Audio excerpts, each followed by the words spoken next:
It's strange to think that being on that boat with so few belongings, a boat that just drifted along with no address, suddenly I felt as though I was at home.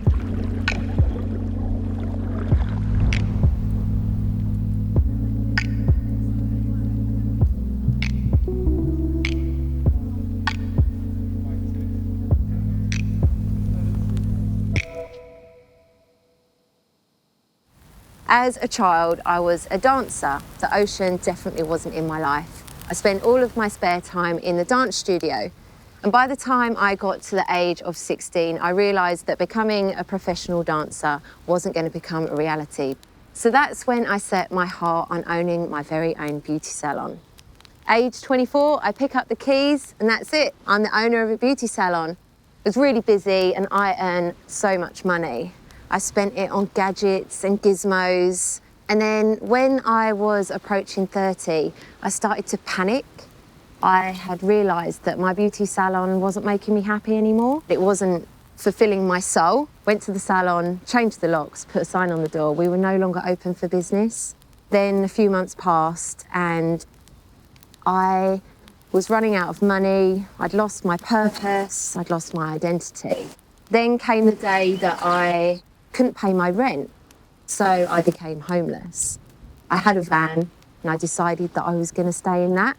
My mental health was deteriorating. I was on a pretty steep downward spiral.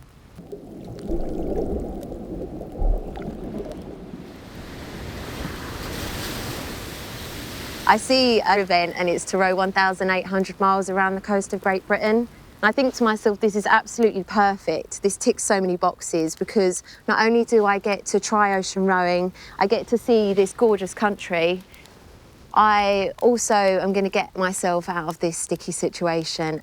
I got on a boat with 3 people that I didn't know to row the whole way around this country. It was as much a social experiment as it was a physical challenge. 4 completely different people from 4 completely different walks of life, but we had the time of our life. Sitting on the deck, we had the ocean just right at our fingertips. And it's strange to think that being on that boat with so few belongings, a boat that just drifted along with no address, suddenly I felt as though I was at home. When I got back, I realised that ocean rowing was my passion and that my mega dream of rowing across the Atlantic, I really wanted to make it happen. I wanted to be doing that adventure of the lifetime. So as soon as I got back, I made a video telling the world that I wanted to row across the Atlantic and I put it on social media. I got an email from 3 strong females saying that they were looking for a 4th member. Did I want to join them? And I thought, could this be the opportunity that I get to fulfill my dream? And 8 months later, I got on a boat, stepped off land to set off to row across the Atlantic. I had so many emotions at the start. There was excitement, there was nerves, elation, and of course there was fear. But the moment that we rowed out from that Spanish island, everything disappeared. We would row in 2-hour shifts and then we would sleep for no more than 90 minutes at a time. There was this one day where we had to row for 9 hours solid to fight the wind, and 6 hours of that was just on our left oar and it was just miserable. And then there was this one day we decided to count the amount of steps that we did and we just took 25 in a day. As hard as it was, I always felt grateful to be on that boat, and Mother Nature always rewarded us. I was only introduced to the ocean age 35. It fills me up, makes me feel human. Something inside of me comes alive.